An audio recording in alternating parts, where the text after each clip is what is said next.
मध्य प्रदेश में जबलपुर से मंडला की ओर जाने वाले नेशनल हाईवे पर जबलपुर से करीब 20 किलोमीटर दूर बरेला शहर के वार्ड नंबर 15 में 40 वर्षीय दीपा मेहरा उर्फ बबली अपनी 20 साल की बेटी निशा के साथ रहती थी। बरेला शहर के पास में ही गांव टेम्बरभीटा में बबली का मायका था। बबली ने वहीं के रहने वाले संदीप जारिया के साथ अपनी बेटी निशा का रिश्ता तय कर दिया था और मार्च 2022 में उन दोनों की शादी होने वाली थी। शादी तय हो जाने के बाद संदीप और निशा के बीच मोबाइल पर बातचीत होती रहती थी और 27 सितंबर को भी संदीप से बात करते समय निशा ने अचानक बाहर बरामदे में किसी के आने की आहट सुनी। उसने संदीप से कहा कि शायद कोई घर पर आया है, इसलिए मैं तुमसे बाद में बात करती हूं। इतना कहकर निशा ने फोन काट दिया। इसके बाद जब काफी समय तक भी निशा का फोन नहीं आया तो संदीप ने ही दोबारा निशा को फोन किया, लेकिन तब उसे निशा का नंबर बंद मिला। पहले तो संदीप ने सोचा कि शायद बैटरी डिस्चार्ज हो गई होगी, लेकिन रात के 12 बजे तक कई बार फोन करने पर भी निशा का फोन स्विच ऑफ ही आ रहा था। इसलिए संदीप परेशान हो गया था और फिर अगले दिन संदीप की नींद उसके फोन की घंटी बजने से खुली। फोन पर बबली के पिता चंद्रभान थे। उन्होंने भी संदीप को यही बताया कि निशा और बबली का फोन नहीं लग रहा है। साथ ही उन्होंने संदीप से पूछा कि क्या कल रात उसकी निशा से बात हुई थी। संदीप को चंद्रभान की बात सुनकर बीती रात निशा का फोन स्विच ऑफ होने की बात याद आ गई। बबली के पिता चंद्रभान टेम्बरभीटा गांव में ही रहते थे, जो बरेला से केवल 5 किलोमीटर की दूरी पर ही था।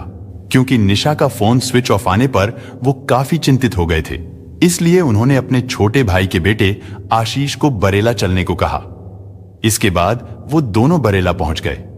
वहां पहुंचकर उन्होंने देखा कि जिस घर में बबली अपनी बेटी निशा के साथ रहती थी वहां ताला लगा हुआ है। उसी घर से सटे दूसरे मकान में बबली की देवरानी मालती भी रहती थी। चंद्रभान और आशीष जानते थे कि काफी समय से बबली और मालती के बीच बोलचाल बंद है, लेकिन फिर भी उन्होंने मालती के घर का दरवाजा खटखटाया। अंदर से आवाज आई कि कौन है। चंद्रभान ने तेज आवाज में बोलते हुए मालती से निशा के बारे में पूछा तो चंद्रभान की आवाज सुनकर मालती ने घर का दरवाजा खोले बिना ही अंदर से बोल दिया कि उसे उन दोनों के बारे में कुछ नहीं पता। इसके बाद चंद्रभान और आशीष ने आस पड़ोस के दूसरे लोगों से भी पूछताछ की। अधिकतर पड़ोसियों ने बताया कि बबली और उसकी बेटी निशा बीती रात 8 से 9 बजे तक तो अपने घर में ही देखे गए थे और उनके कमरे से टीवी चलने की आवाज भी आ रही थी, लेकिन उनके अचानक कहीं चले जाने के बारे में पड़ोसियों को कोई जानकारी नहीं थी। और अब दिन पूरी तरह से निकल चुका था। साथ ही बरेला के इस पूरे वार्ड में मां बेटी के रात से गायब होने की खबर फैल चुकी थी। चंद्रभान ने बिना देरी किए बरेला पुलिस थाने में उन दोनों के गायब होने की रिपोर्ट लिखाने के लिए कहा। तब तक निशा का मंगेतर संदीप भी वहां पहुंच गया था। बरेला पुलिस ने चंद्रभान और संदीप को पहले अपने रिश्तेदारों के यहां तलाश करने की सलाह दी। चंद्रभान के साथ उसका भतीजा आशीष और संदीप के अलावा दूसरे रिश्तेदारों ने भी निशा और बबली के बारे में पता लगाना शुरू किया। उन्हें ढूंढते ढूंढते कई दिन बीत गए, लेकिन फिर भी उनका कुछ पता नहीं चला। इसके बाद चंद्रभान ने थाने जाकर बबली और निशा की गुमशुदगी की रिपोर्ट दर्ज कर पुलिस पर उन्हें तलाश करने का दबाव बनाया। लेकिन 1 सप्ताह बीत जाने के बाद भी जब पुलिस निशा और बबली को ढूंढने में असफल रही तो बबली के मायके वालों ने नाराज होकर डीएसपी और एसपी से लेकर सीएम हेल्पलाइन तक में शिकायत दर्ज करा दी। उन्होंने सीधे सीधे स्थानीय पुलिस के खिलाफ भी शिकायत कर दी। इधर इस घटना को लेकर मेहरा समाज के लोगों ने भी पुलिस प्रशासन के खिलाफ मोर्चा खोल लिया था। पुलिस की नाकामी के खिलाफ स्थानीय लोगों ने ज्ञापन देकर बरेला में नेशनल हाईवे पर चक्का जाम करने की चेतावनी दे दी।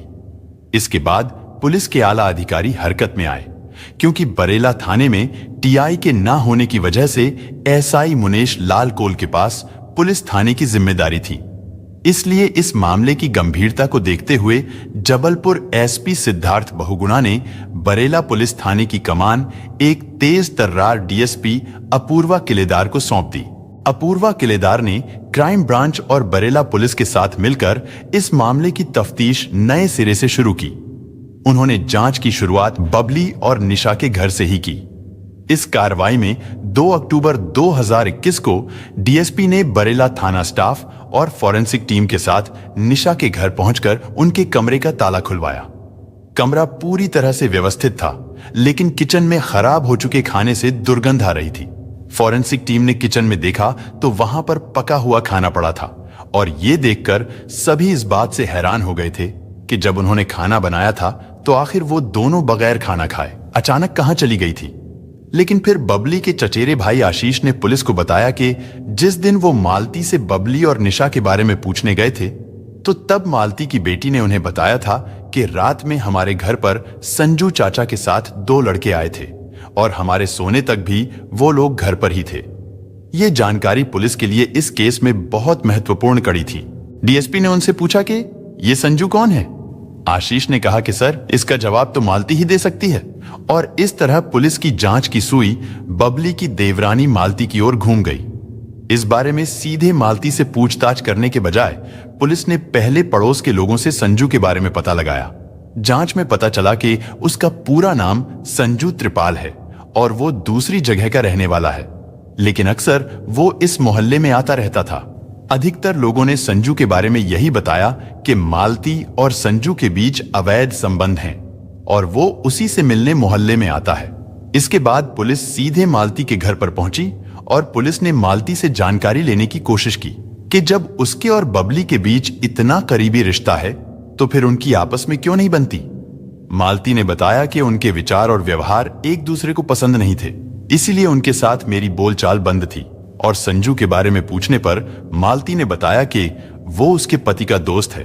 चूंकि पति कामकाज के सिलसिले में हमेशा बाहर ही रहते हैं और ससुर बहुत बूढ़े हैं, इसलिए संजू उसके पति के कहने पर उनके परिवार का ध्यान रखता है। पुलिस के लिए मालती से की गई ये पूछताछ बहुत महत्वपूर्ण साबित हुई। फिर उसी दौरान पुलिस ने संजू और मालती के मोबाइल फोन की कॉल डिटेल्स निकलवाई, जिससे पता चला कि पिछले 4 दिनों से दोनों के बीच घंटों घंटों बातचीत हुई थी। साथ ही पुलिस को एक मुखबिर ने सूचना दी कि संजू अपने साथियों के साथ 3 अक्टूबर को मालती के घर आया था। इसके बाद डीएसपी अपूर्वा ने एक महिला कांस्टेबल को सादे कपड़ों में मालती के घर पर तब भेजा जब मालती अपने घर पर नहीं थी। उस कांस्टेबल ने मालती की बड़ी बेटी से पूछताछ की तो उससे पुलिस को एक चौंकाने वाली जानकारी मिली। मालती की बेटी ने बताया कि 27 सितंबर की रात को उनके घर संजू चाचा के साथ 2 लड़के आए थे और मम्मी ने हमें खाना खिलाकर जल्दी सुला दिया था, लेकिन संजू चाचा और वो दोनों लड़के देर रात तक हमारे घर पर ही थे। मालती की बेटी ने आगे बताया कि सुबह सोकर उठने के बाद जब मैंने देखा तो बड़ी मम्मी बबली के घर पर ताला लगा हुआ था। मैंने सोचा कि शायद बड़ी मम्मी निशा दीदी को लेकर नाना जी के घर गई होंगी। लापता मां और बेटी के बारे में पुलिस को अब कई तरह की जानकारियां मिल चुकी थीं, जिसके मुख्य केंद्र संजू और मालती ही थे। और अब पुलिस को पूरा विश्वास हो गया था कि बबली और निशा को गायब करने में संजू और मालती का ही हाथ है। इसके बाद पुलिस ने शक के आधार पर संजू और मालती को पूछताछ के लिए 4 अक्टूबर की सुबह 11 बजे थाने में बुलाया और उन्हें घंटों थाने में बैठाकर रखा गया। उस दौरान उनकी बेचैनी और घबराहट वाली गतिविधियों पर नजर रखी गई और फिर धीरे धीरे उन पर पुलिस की सख्ती बढ़ती चली गई। जब सख्ती बर्दाश्त से बाहर हो गई तो मालती ने अपना जुर्म स्वीकार कर लिया। इसके बाद पुलिस ने उससे सीधा सवाल किया कि तुमने उन दोनों को किस दुश्मनी के चलते गायब कराया है। इधर पुलिस की सख्ती के आगे संजू भी टूट गया था। संजू ने पुलिस को बताया कि उसने मालती के कहने पर बबली और निशा की हत्या कर दी है और उन दोनों के शव को उसने अपने गांव में ले जाकर दफना दिया है। लेकिन पुलिस पूछताछ में इस दोहरे हत्याकांड की जो कहानी सामने आई, उसे सुनकर पुलिस भी हैरान रह गई। दरअसल मध्य प्रदेश के जिला जबलपुर के बरेला कस्बे की भगत सिंह कॉलोनी में रहने वाली 40 वर्षीय दीपा मेहरा उर्फ बबली नगर के आंगनवाड़ी केंद्र में नौकरी करती थी और उसकी शादी सन 2000 में बरेला के निवासी पंचम लाल के बड़े बेटे नरेश मेहरा से हुई थी। फिर शादी के 1 साल बाद यानी 2001 में निशा के जन्म के कुछ ही दिनों के बाद बबली के पति नरेश की एक दुर्घटना में मौत हो गई थी और पंचम लाल का छोटा बेटा सुरेश राज मिस्त्री का काम करता था। उसकी शादी मालती के साथ हुई थी। इसके बाद सुरेश अपनी पत्नी और बच्चों को लेकर अलग रहने लगा था। इधर अपनी बेटी के अच्छे भविष्य के सपने सजोए बबली अपने घर को जैसे तैसे करके चला रही थी। समय के साथ साथ निशा भी जवान हो गई थी। वो अभी सालीवाड़ा गौर कॉलेज से ग्रेजुएशन के अंतिम वर्ष की पढ़ाई कर ही रही थी कि तभी उसके नाना ने निशा का रिश्ता तय कर दिया था। इधर पंचम लाल के मकान में 4 कमरे थे, जिनमें से बंटवारे के समय 2 कमरों में बबली और 2 कमरों में मालती के पति सुरेश का परिवार रहने लगा था। मालती का पति सुरेश अक्सर काम के सिलसिले में मंडला जिले में रहता था। वो कई महीनों तक अपने घर नहीं आता था। मालती अपनी 3 बेटियों और बूढ़े ससुर पंचम लाल के साथ बरेला में ही रहती थी। 30 साल की मालती वासना के सुख से वंचित रहती थी और फिर करीब 5 साल पहले मालती के संपर्क में संजू आया था। वो महगवा गांव का रहने वाला था। संजू सुरेश का परिचित था। वो दोनों मिलकर काम तलाशते थे। जब सुरेश काम की तलाश में मंडला चला गया तो इधर संजू उसकी पत्नी मालती से मिलने आने लगा। मालती की बेटियों के लिए संजू चॉकलेट और बिस्किट लेकर आता था। मालती की बेटियां उसे चाचा कहकर बुलाती थीं। मालती के ससुर पंचम लाल बहुत बूढ़े हो चले थे।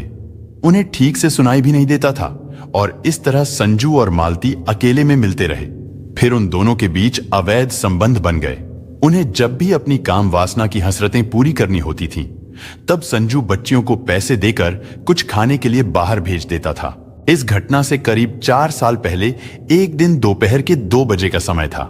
बबली आंगनवाड़ी केंद्र से अपने घर लौटी थी और घर की 4 दीवारी में बने दरवाजे से बबली जैसे ही घर के अंदर गई तो उसे मालती के कमरे से किसी व्यक्ति की आवाज सुनाई दी, जबकि उस समय उसके ससुर पंचम लाल भी घर पर नहीं थे। इसके बाद बबली जब अपने कमरे में गई तो उसे पास वाले कमरे से कुछ अजीब सी आवाजें सुनाई देने लगी। इसके बाद उसने अपने पर्स को टेबल पर रखा और वो बरामदे में आ गई। उसने देखा कि मालती के कमरे का दरवाजा अंदर से बंद है। इसके बाद बबली ने चुपके से दरवाजे में बनी झिरी से आंख लगाई तो अंदर का दृश्य देखकर बबली दंग रह गई। हालांकि बबली पिछले कुछ दिनों से देख रही थी कि मालती से मिलने एक युवक अक्सर आता रहता था, लेकिन जब उसके बारे में बबली ने देवरानी मालती से पूछा था तो उसने संजू को रिश्ते का भाई बताया। लेकिन उस दिन बबली ने अपनी आंखों से जो सच देखा उसे देखकर उसके अंदर आक्रोश भर गया था। इसके बाद बबली अपना सब काम छोड़कर मालती के कमरे के सामने ही कुर्सी डालकर बैठ गई और करीब आधे घंटे के बाद जब वो युवक मालती के कमरे से बाहर निकला तो बबली ने उसे पहचान लिया, क्योंकि वो कोई और नहीं बल्कि संजू ही था जिसे मालती अपना भाई बताती थी। दरअसल वही उसका प्रेमी था।